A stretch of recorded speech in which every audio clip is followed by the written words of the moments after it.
I have told this story exactly 4 times in my life. Once to an inquiry board in a room with no windows. Once to my wife at 2 in the morning because she woke up and found me sitting on the kitchen floor. Once to a priest who did not know what to do with it. And once to my daughter when she was old enough. This is the 5th, and it will be the last because I am old now and because everyone else who could contradict me is dead. Here is the part people always ask about first, so let me just get it out of the way. Yes, I heard the bomb. Yes, I stayed standing. And no, it was not because I was brave. I want that understood before I say another word. I stayed standing because of something I had seen 11 days earlier, in a corridor I had no business being in, and because standing still was the only thing left I could do about it. That's the whole story, really. Everything else is just the long way round. My name is Elias Warren.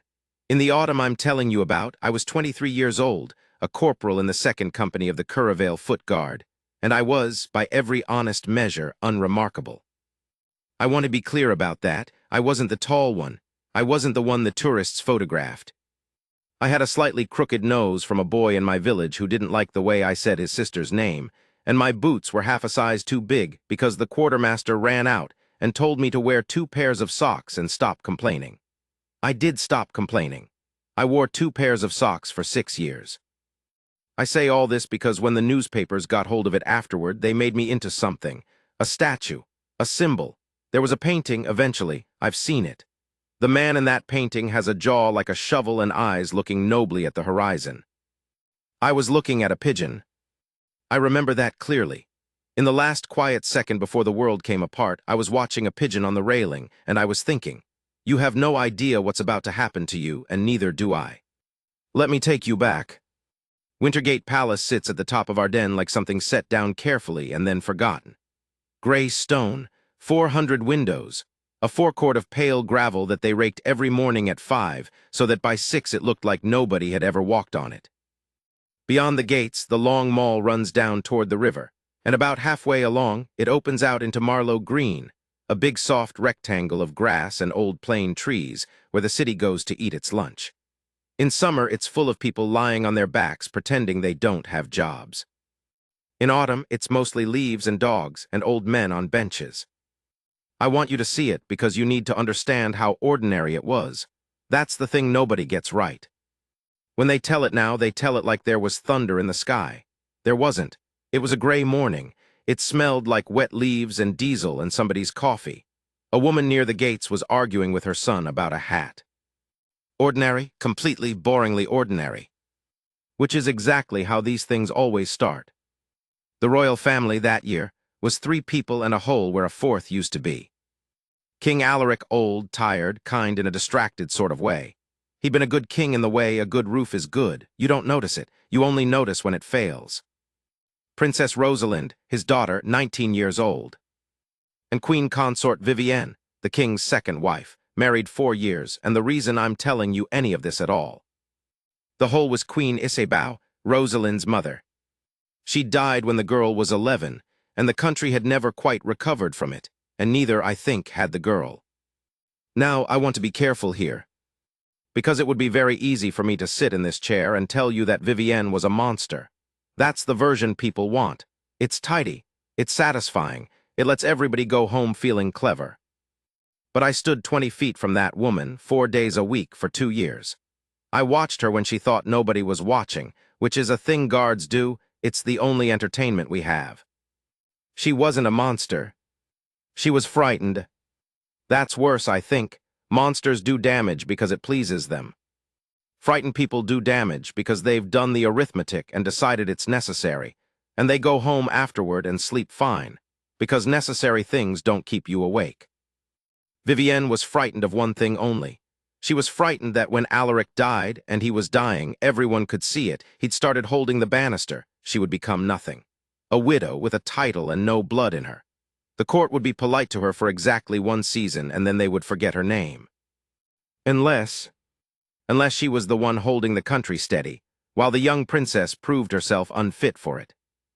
That was the whole scheme. That's all it ever was. It wasn't poison in a cup. It was something much slower and much more modern than that. It was paperwork. Here is what she did. and it took her 2 years to do it, and it was very nearly beautiful in its patience. She made Rosalind look unreliable. Not with lies, lies get caught. She did it with arrangements. A charity visit gets moved by 40 minutes and the princess isn't told. So she arrives to a hall of people who have been waiting, and the photographs show her walking in late while an old man in a wheelchair stares at the door. A letter of condolence, handwritten by the girl at 2 in the morning after a mining accident, doesn't get posted. It's found 6 weeks later, in a drawer. The papers say she couldn't be bothered. A dress for a state dinner is ordered in the wrong size. The princess wears it anyway, because what else is she going to do? And every photograph of her that night shows a 19-year-old girl tugging at her own sleeve. Nothing you could ever prove. Every single one of them on its own is an accident. Offices are chaotic. Letters get lost. Tailors make mistakes. But there were 50 of them. And after 50 accidents, the country stops saying poor girl and starts saying what's wrong with her. I watched it happen. I want you to know that.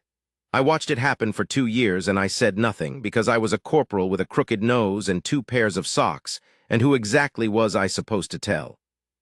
That's the part that got me sitting on the kitchen floor at 2 in the morning, 30 years later, not the bomb. Let me tell you about the first time I really saw her. Rosalind, I mean. It was February, filthy weather. There was a memorial service at the cathedral for the anniversary of her mother's death, 8 years. That would have been. And I was on the outer cordon, which is a very grand way of saying I was standing in slush for 4 hours watching cars. The service ended. People came out.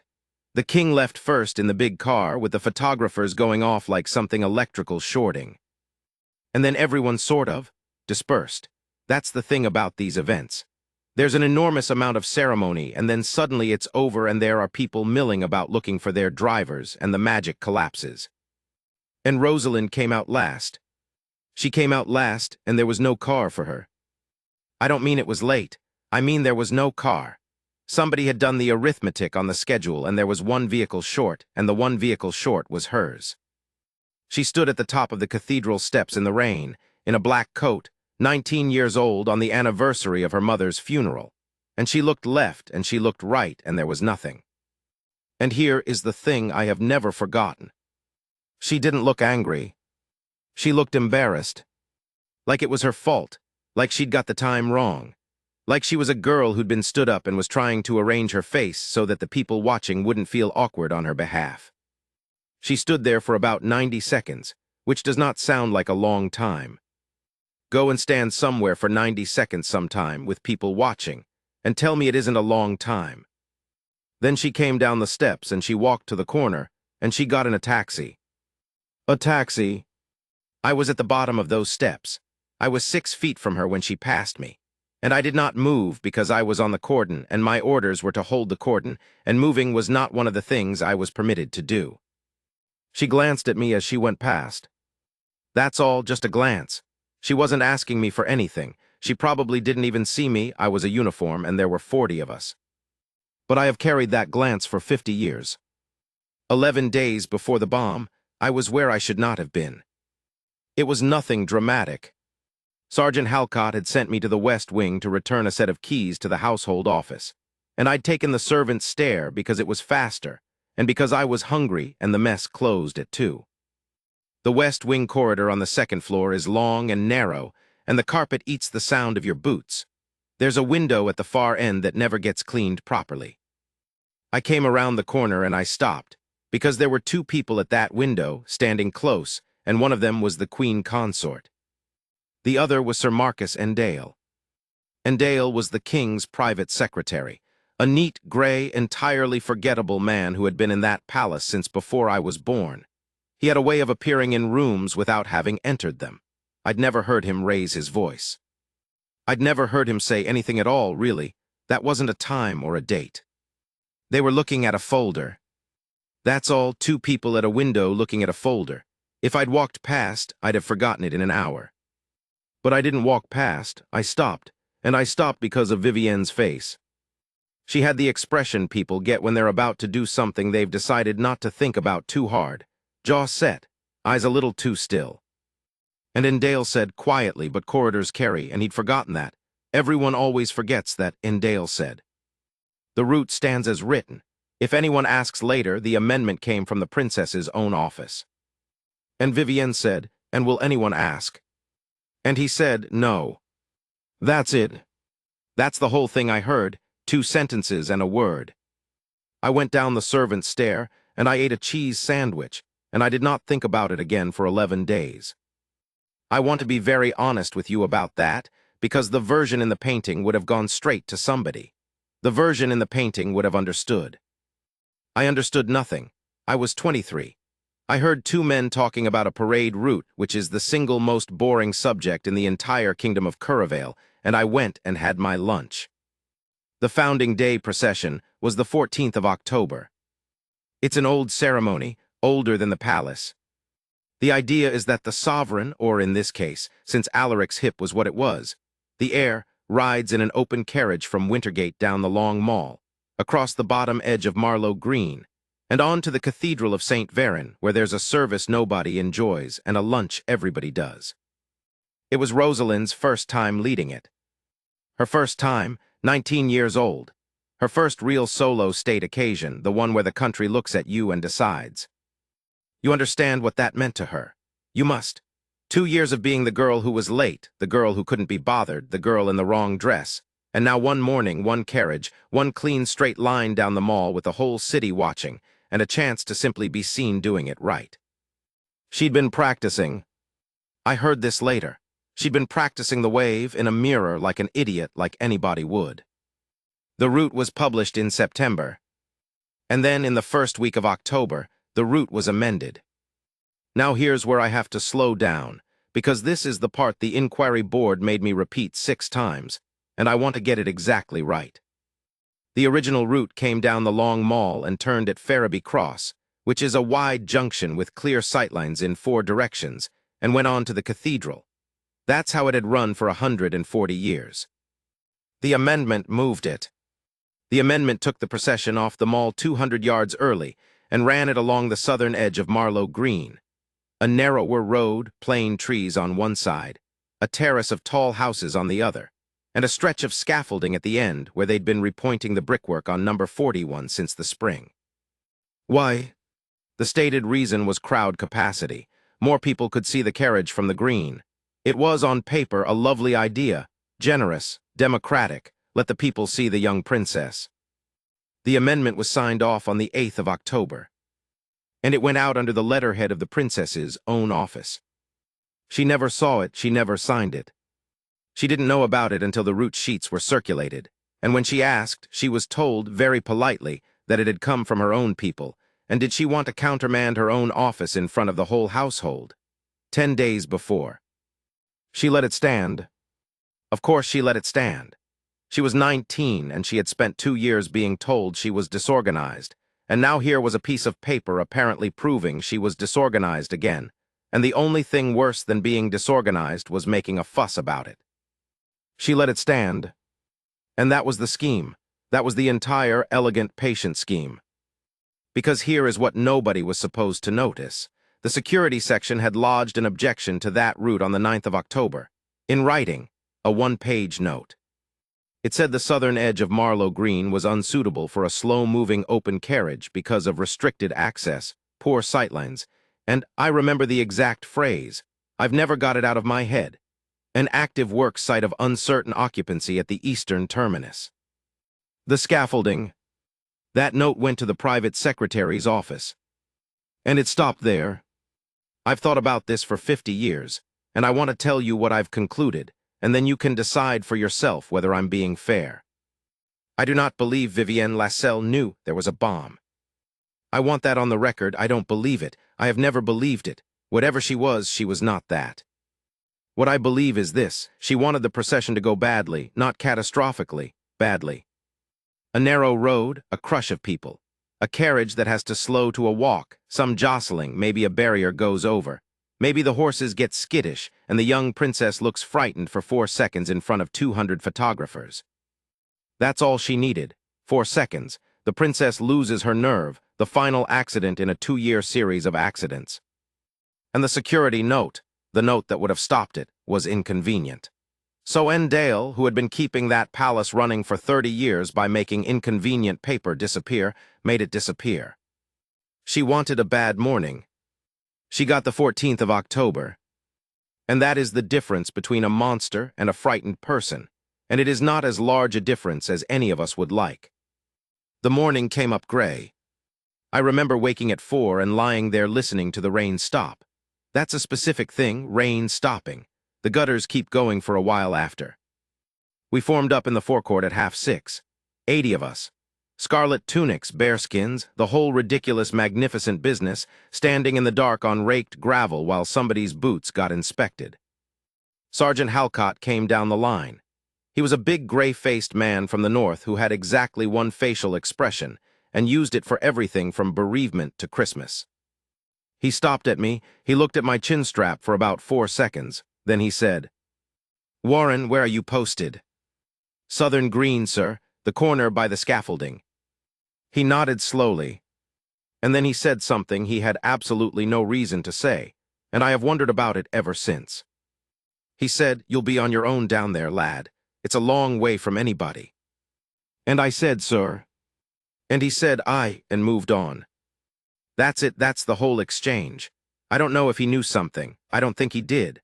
I think he was a sergeant looking at a young corporal and doing the small kindness of acknowledging that the boy had drawn a lonely post. But I've replayed it 1,000 times. By 9, the green was full. I mean full, families, kids on shoulders. A man with a dog wearing a little flag on its collar, which the dog was extremely unhappy about. Somebody selling paper windmills. Somebody else selling terrible coffee out of an urn on a pram, which is illegal, and which nobody stopped. The smell of it, wet grass and hot sugar and cigarettes. My post was the corner, where the road narrows past number 41, under the scaffolding, right where the carriage would have to slow almost to walking pace to make the turn. I stood there from 9 o'clock, rifle at the shoulder, eyes forward. You want to know what a guard actually thinks about? Standing still for 3 hours. Nothing, that's the honest answer. You think about nothing deliberately because thinking is the enemy. You count things. I used to count windows. There were 11 on the front of number 41, and one of them on the 3rd floor had a curtain drawn on a bright morning. I noticed that. I noticed it and I filed it under nothing, because a drawn curtain is not a crime, and because I was 23 and my job was to stand still. At about 20 past 10, I heard the band start up at the top of the mall. The crowd made that sound crowds make, not a cheer. The sound before the cheer, a kind of gathering in, everybody drawing breath at once. And a little girl in front of my post, maybe 6 years old, up on her father's shoulders, turned round and looked at me and said, "Are you real?" They ask that. Every single day of your life in that uniform, some child asks you that. You're not allowed to answer. I didn't answer. She said it again, louder, the way children do when they think you're deaf. "Are you real?" And her father laughed and said, "Leave the poor man alone, Nell." Nell. I never found out her surname. I looked for 30 years. The carriage came into view at 10:31. 2 grays, open landau. And in it, in pale blue, sitting up very straight, was Princess Rosalind, doing the wave she'd practiced in the mirror. And I could see, from where I stood, I could see it clearly. I was maybe 40 feet away by then. I could see that she was doing it well. She'd got it, whatever it is. That thing where a person is looked at by 10,000 strangers and doesn't shrink. She was radiant. She was 19 and it was working, and she knew it was working, and there was a flush on her face that had nothing to do with the cold. I have that image. It is the clearest image I own. Clearer than my wedding, clearer than my daughter being born, and I'm ashamed of that, but there it is. A girl in a blue coat on a gray morning, getting one single thing right at last, in front of everybody. She was 50 feet from my post when I looked up at the 3rd floor window of number 41. The curtain was open. I don't know why I looked. I want to give you a better reason than the one I have. The truth is I looked because I'd counted that window 11 times in 3 hours, and something in the back of my skull did the arithmetic without asking me. The curtain was open, and the window was open behind it, and there was nobody there. An open window, on a cold October morning in an empty house, above a street where the heir to the throne was about to slow to a walking pace. And I thought, and this is the exact thought, in these exact words, I have never told anyone this part. I thought the route stands as written. 11 days, 2 sentences in a corridor and a cheese sandwich. 11 days, and it arrived all at once, standing in the cold with a rifle on my shoulder and a child on her father's shoulders 4 feet in front of me asking if I was real. The carriage was 40 feet away. I opened my mouth, and the world went white. People want to know what a bomb sounds like. I've been asked that more times than I can count, and I've never had a good answer because the truth is disappointing. It doesn't sound like anything. There's a sound, obviously. The physics don't care what I think. But you don't hear it, not the way you hear a door slam. It arrives underneath hearing. It comes up through the road and into your boots and through your knees, and it takes your chest in both hands and squeezes once hard. And then there's a silence. That's the part nobody puts in the films. The silence afterward. Perhaps 3 seconds of it. The whole of Marlow Green, 10,000 people, completely silent, because every eardrum in that street had just been told to sit down and be quiet. 3 seconds of the most terrible peace I have ever stood in. And then it all came back at once. I was on the ground. I don't remember going down. That's a lie people tell. I was thrown 20 feet, no. I was standing, and then I was on my hands and knees on the road with grit in my mouth, and the distance between those two things had simply been deleted. My bearskin was gone. I never found it. Somebody found it 3 days later on a roof. The first thing I saw, properly saw, with my eyes actually working, was a paper windmill. Blue and yellow, turning, lying on its side in the road about 4 feet from my face, and the wind was still moving it round, and I remember thinking, very clearly and very stupidly, that's still working. Then the noise arrived. I want to describe it, and I can't. It wasn't screaming, not at first. It was a kind of low animal roar made of 10,000 people all inhaling at the same moment, and then all deciding individually what to do about it. Some ran, some froze, some just made a noise with no word in it. Someone's car alarm. Glass coming down in stages, the big sheets first, then the small stuff, for a long time afterward, tinkling almost pretty. And smoke, not black, gray-white like a bonfire. It smelled like a struck match and burnt hair, and underneath, sweet, sickly sweet, and I didn't know what that was then, and I have never told anyone what I know it was now. Here's what happened, and I only learned the full shape of it much later, at the inquiry, from a man with a diagram. The device was in the scaffolding, not the third-floor window. The window was nothing, an empty house with a broken sash, and a curtain that a caretaker had opened that morning because he was airing the place. He was 71. He had no idea. He was interviewed for 9 hours, and he never got over it, and he died 2 years later, and I've always thought that street killed him slower than it killed anyone else. The device was in the scaffolding, at the eastern terminus, in a canvas contractor's bag hanging from the second lift, about 11 feet off the ground. It went off 41 seconds early. 41 seconds. If it had gone when it was meant to go, the carriage would have been directly beneath it. Directly beneath. Instead, the carriage was, they measured it, they measure everything afterward. The carriage was 83 feet short of the scaffolding when it detonated. 83 feet and 41 seconds, and a timing mechanism made by a man who was not as good as he thought he was. That's it, that's the whole margin. That's the entire distance between the country I live in and a different one. Nobody plans that, nobody deserves that, it's just what happened. I got up. I want to be honest about how that went, because it's not how it looks in the painting. I got up in stages, hands and knees first, then one knee. And my legs were doing something outside my jurisdiction. A fast, fine shaking, like a dog after a bath. And I couldn't make it stop, and I couldn't feel it either, which is a strange combination. My left ear was pouring. I put my hand up and looked at it, and there was blood on my glove, quite a lot of it, and I remember being annoyed. Genuinely, specifically annoyed. That glove's new. The mind does that. It grabs the nearest small thing and holds on because the large thing has no handles. My rifle was 6 feet away in the road. And I looked at it, and I looked up the street, and everything after that is the part I've spent 50 years trying to explain. Here is what I saw. The road, which 2 seconds ago had been a wall of people, now had gaps in it. That's the wrong word, but it's the only one. Gaps, places where people had been and weren't. The barrier on my side had gone over. Just flat, like a domino, 40 feet of it, and the people who'd been leaning on it were down and getting up, and some of them weren't getting up. The plane trees had lost every leaf they had, all at once. There was a carpet of them on the road that hadn't been there before, still coming down, drifting, ridiculous. And the crowd was turning. I've thought about this more than any other part. A panicking crowd doesn't run away from a thing. That's the first thing you learn, and it's counterintuitive, and it's true. A panicking crowd runs into itself. It turns like water in a bottle.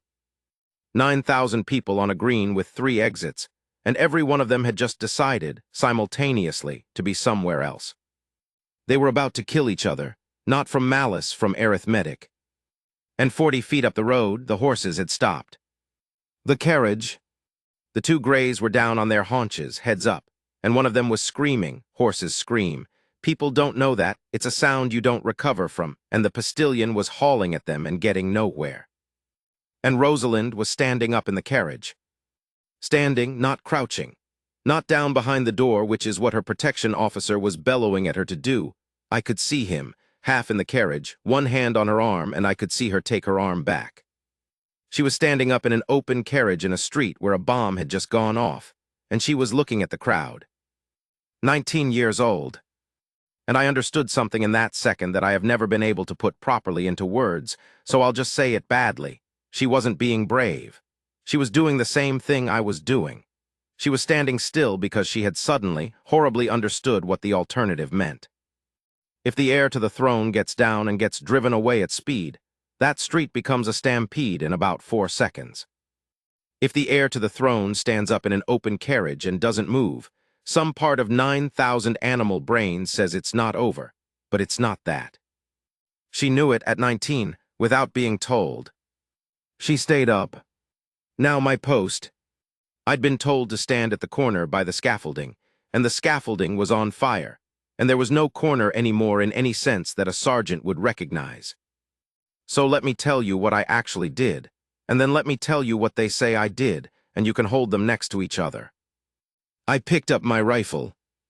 I walked, and I know it looked like walking, because there's film of it, 4 seconds of grainy newsreel, and it looks like a man out for a stroll. I walked about 11 feet to where the barrier had been. And I stood there, rifle at the shoulder, feet at 45 degrees, eyes forward. Because that was my post. That's all, that's the entire heroic act. I stood in the place I'd been told to stand, in a road full of leaves and glass and paper windmills, with blood coming out of my ear, and I did not move for 4 minutes and 50 seconds. They timed it afterward, from the film, 4 minutes 50 seconds from detonation to the arrival of the cordon. I want to talk about what those 4 minutes and 50 seconds were actually like, because everybody skips this bit, and it's the only bit that matters. They were not noble. I was terrified. I want to be extremely clear. I was so frightened that my vision had gone strange at the edges, all soft and dark, like looking down a pipe. I had no idea whether there was a second device. There often is. That's the whole trick of it. The first one gathers a crowd, and the second one is for the crowd. I stood in a place where, if there had been a second device, I would have been the closest man in Curravale to it. And I want to tell you that I stood there because of Rosalind, or because of the king, or because of some pure idea about duty. But that's not why. I stood there because I could not think of a single other thing to do with my body. Do you understand? Everything I knew how to do had just been made useless. I didn't know first aid worth anything. I couldn't put out a fire. I couldn't have found the bomber if he'd been standing next to me with a receipt. Every skill I possessed had evaporated in 1 second. Except one. I knew how to stand still.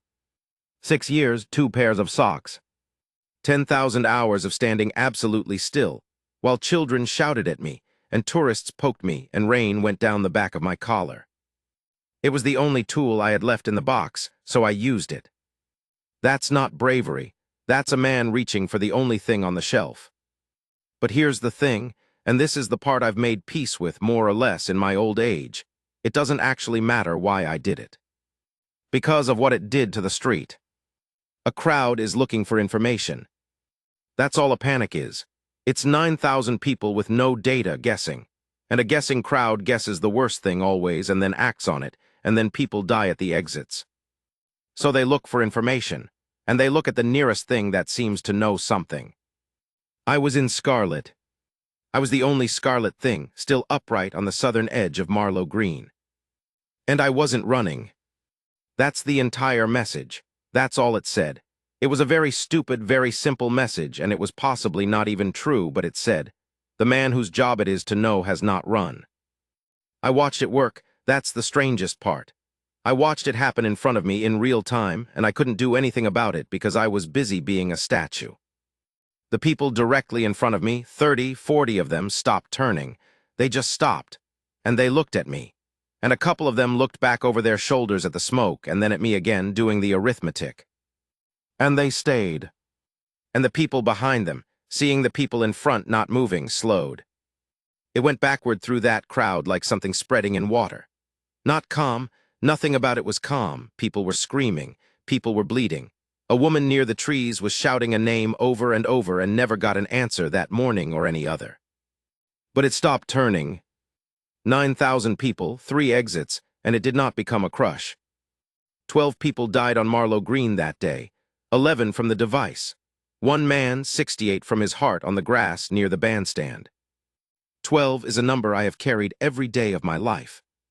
But the inquiry's estimate, and I've never once repeated this out loud until now because it feels obscene to say, the inquiry's estimate for a full crush at the Varon Street exit was somewhere between 200 and 400. The little girl. Nell. I've thought about how to tell this part and there's no good way, so I'll just tell it. She was still on the road. 4 feet in front of me where she'd been. Her father wasn't. I don't know where he went. I have never known. I've never wanted to find out, and I have a very ugly suspicion which I have never once looked at directly. She was sitting on the road, not crying. That's what got me. 6 years old, and she was sitting in the middle of a road with her hands flat on the tarmac, looking at the smoke, absolutely silent. Shock does that to children. They go quiet. It's the loud ones you don't worry about. And she turned her head and she saw me. And she got up and she came over and she stood next to my leg. That's all. She didn't hold on. She didn't say anything. She stood next to my boot, facing the same way I was facing, with her shoulder about an inch from my knee, and she stayed there. I did not look down. 50 years, I did not look down at her once. I want you to understand why. Because when my daughter heard this part, she stopped speaking to me for a week, and I don't blame her, and I'd do it again. If I'd looked down, I'd have gone down. That's the truth. If I'd broken, even slightly, if I'd knelt, if I'd picked her up, if I'd done the human thing, I'd have been just a man in a torn red coat on his knees in the road, and the message would have changed. The message would have said, "Even the guard is down." And the crowd would have turned. So I stood there with a 6-year-old child pressed against my leg, and I looked straight ahead at a burning scaffold, and I did not move a muscle in my face. She stood there for the whole 4 minutes and 50 seconds. I could feel her shaking through my trousers. That's the thing I'd undo, out of my entire life. Not the war I never went to, not the arguments, not any of it, that 1 second of looking down. The carriage. I want to come back to it, because something happened up there that I only saw in pieces. Rosalind was still standing. And then she got down. Not fled, got down. Climbed out of the carriage into the road, in pale blue, with her protection officer having what I can only describe as a religious crisis behind her. And she walked 20 feet to the barrier line where the crowd was, and she went to a woman on the ground. Just a woman, nobody, 50s maybe. Down with a leg opened up by something, glass or the barrier, or one of the 10,000 pieces of a street that a bomb turns into ammunition. And the Princess of Curravale knelt down in the road and put her hands on it. Both hands pressing, in the middle of the road in the smoke, in a coat that had been made for photographs. There's a photograph of that, obviously. You've seen it. Everyone's seen it. It ran on the front of every paper in the world, and it hangs in the National Museum now. But here's what the photograph doesn't tell you. And I only know it because I was 40 feet away, and my eyes worked even if nothing else did. She was talking the whole time. I couldn't hear a word, not one. My ears were gone, and there was a hoarse screaming. But I could see her mouth moving, continuously, for 2 minutes. at a woman she'd never met, and I have spent a very long time wondering what a 19-year-old girl finds to say for 2 minutes to a stranger bleeding out in a road. The woman lived. Her name was Marta Voss, and she made buttons for a living, and she sent Rosalind a founding day card every year for 31 years, and then 1 year it didn't come. At 4 minutes and 50 seconds, the cordon arrived.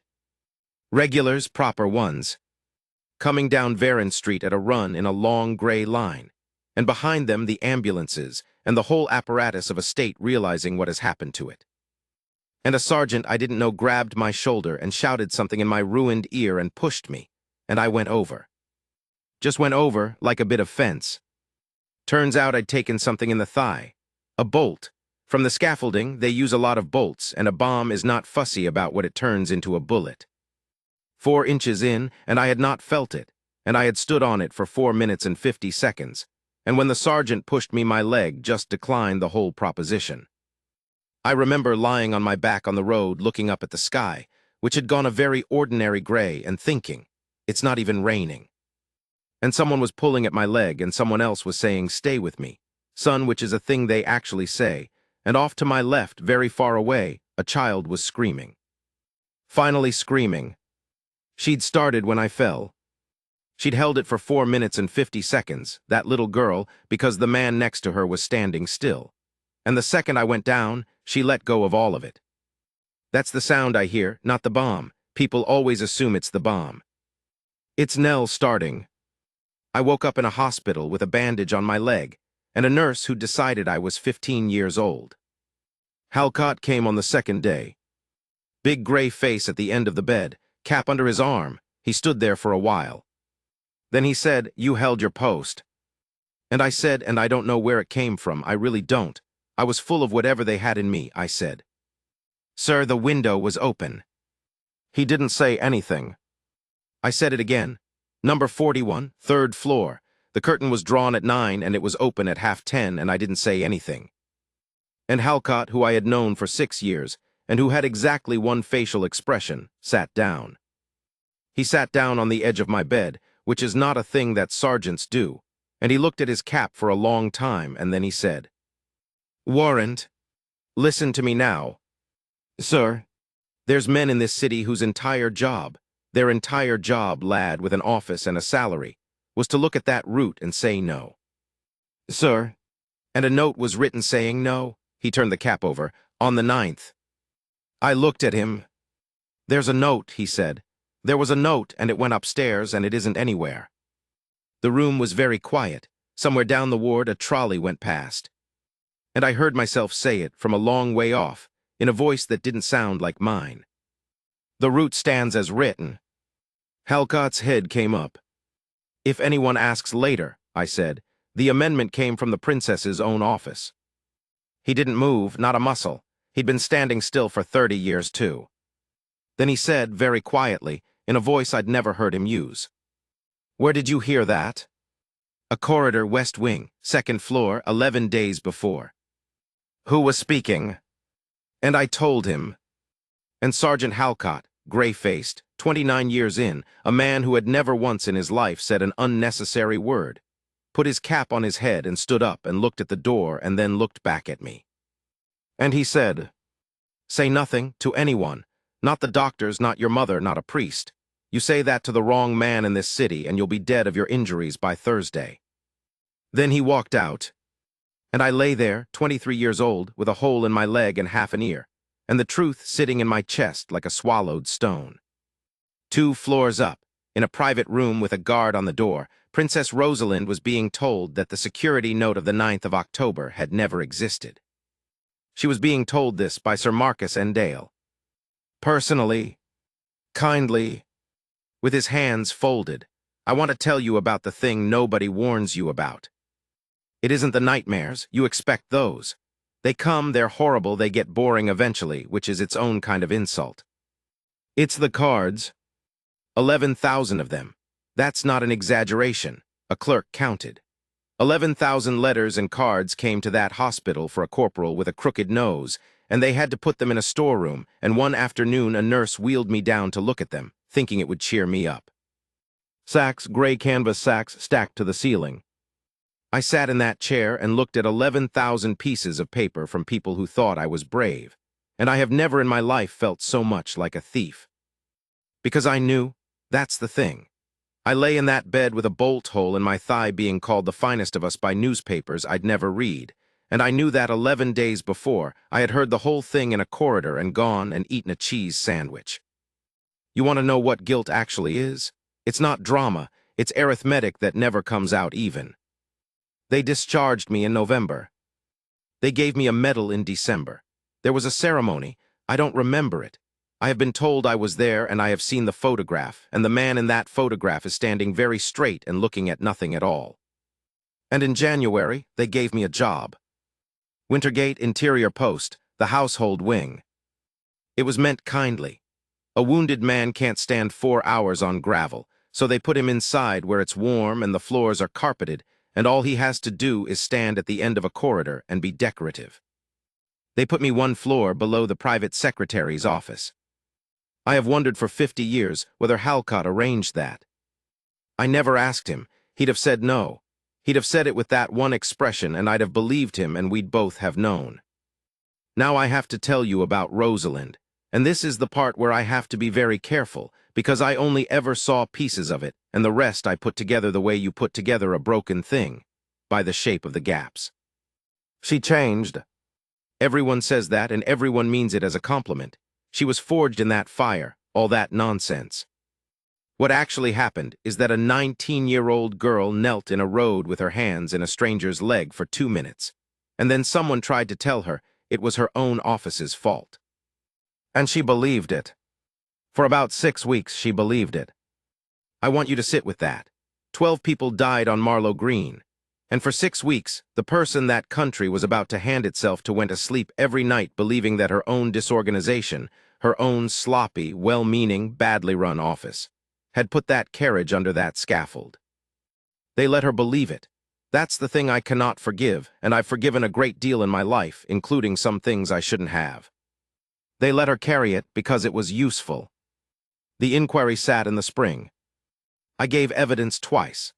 The first time it was about the window and the curtain and what I'd seen, and it took 40 minutes and they were very gentle with me. And there was a man at the end who thanked me for my service in the tone people use for a dog that's done a trick. The second time was different. The second time, I was asked to attend at 8 in the morning, which was not on the schedule, and the room was mostly empty, and there was a small gray man from the household sitting at the back who had not been there before. And they asked me about the note of the 9th of October. I said I'd never seen it. They asked me if I'd ever heard it discussed. And I looked at the small gray man at the back, and he looked at me, and he had the pleasantest face you ever saw. And I said no. I said no. I want that in this account. I don't want a single person hearing this to come away thinking I was some quiet hero waiting for his moment.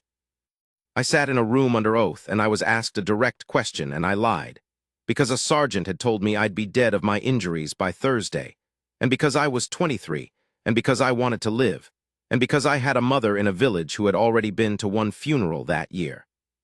I lied. The inquiry reported in June. It found systemic failures in the transmission of security assessments. It recommended new procedures. Nobody was named. Nobody was dismissed. There was a paragraph about the tragic loss of life, and a paragraph about the exemplary conduct of the emergency services, and a paragraph, God help me, about a corporal who had held his post. That's what a state does with a thing like that. It doesn't lie exactly. It just uses the passive voice until the verb has no owner. Failures occurred. Failures don't occur. People do them. Here's how it actually came apart. And it wasn't me. I want that understood. It was Halcott, and it was paper, and it took 11 months. Sergeant Alden Halcott, 29 years in, had one skill that nobody had ever noticed, because it was the least glamorous skill in the entire kingdom. He kept a book. He'd kept it since he was a corporal. A hardback ledger, ruled by hand, in which he wrote down every single order he was given, who gave it at what time, and what he did about it. Every day for 29 years. He'd started it because a lieutenant once tried to blame him for something in 1934, and he decided in the way that northern men decide things that it would never happen twice.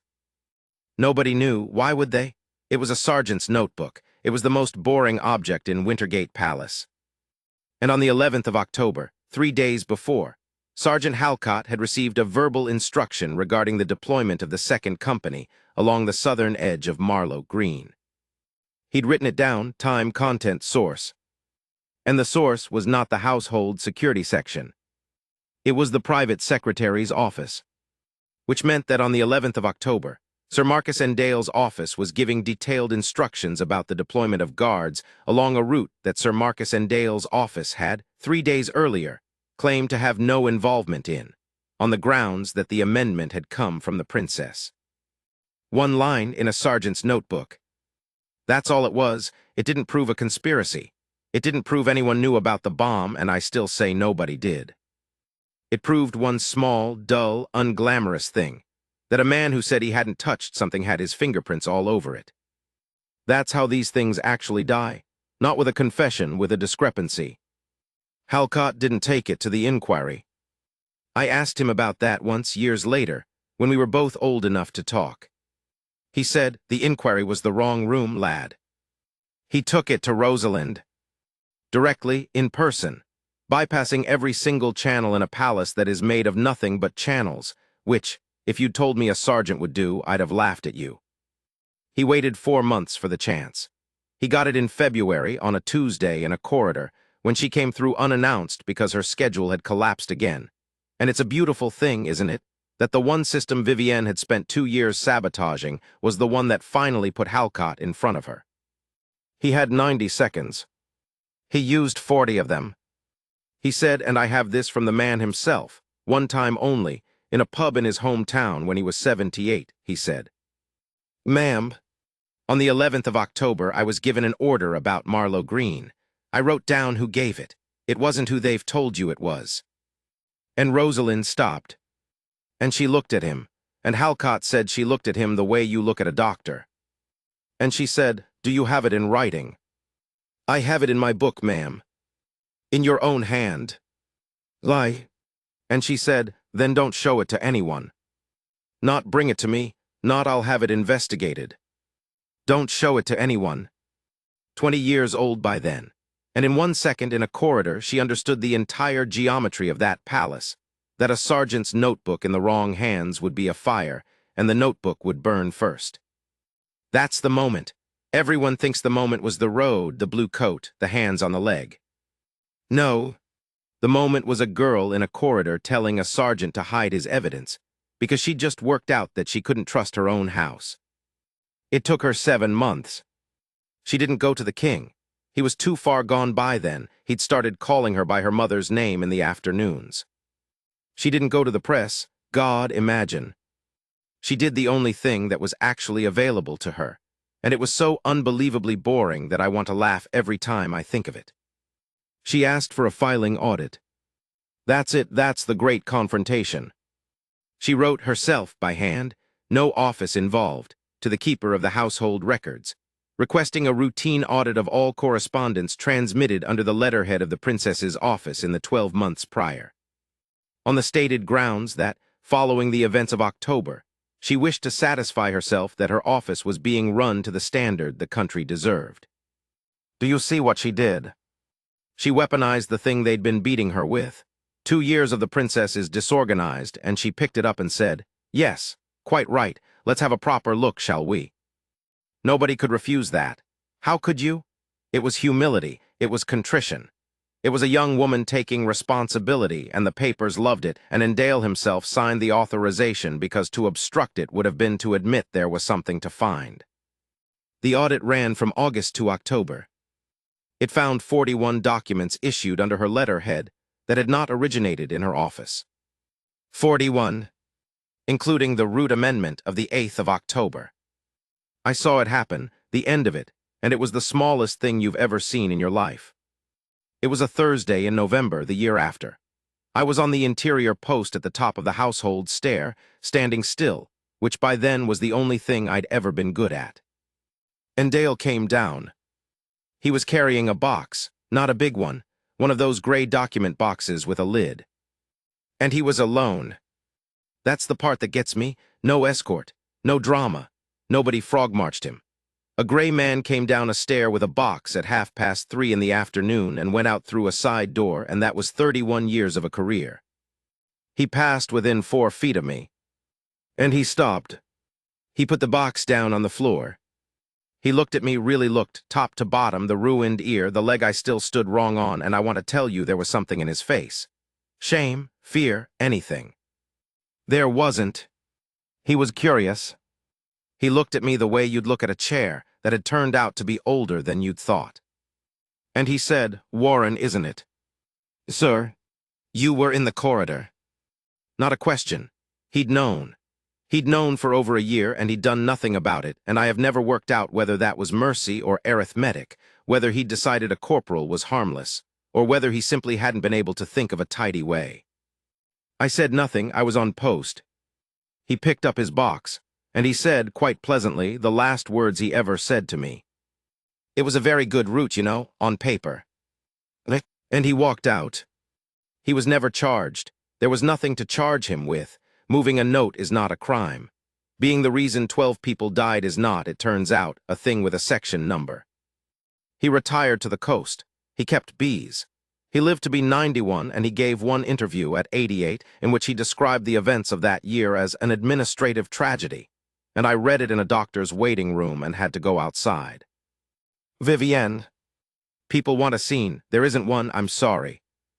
There was no confrontation in a drawing room. Nobody threw anything. What happened was this. In the spring, the Queen Consort's name began to be absent from things. That's all. She wasn't dismissed. She wasn't disgraced. She was simply gradually not on the list. A slow subtraction, carried out by a young woman who had learned in the hardest possible school exactly how it was done, because she'd had it done to her for 2 years, and she'd been paying attention. Rosalind never accused her of anything, not once. Not in public, not in private, not in the memoir she never wrote. She just took the pen out of her hand. When the king died, the year after, Vivienne attended the funeral in the 3rd car. And then she went to a house in the south with a garden and a small staff, and she lived there for 26 years, and she was never once unkind to anybody as far as I know, and she never came back. Was that justice? I've thought about it my whole life, and I genuinely don't know.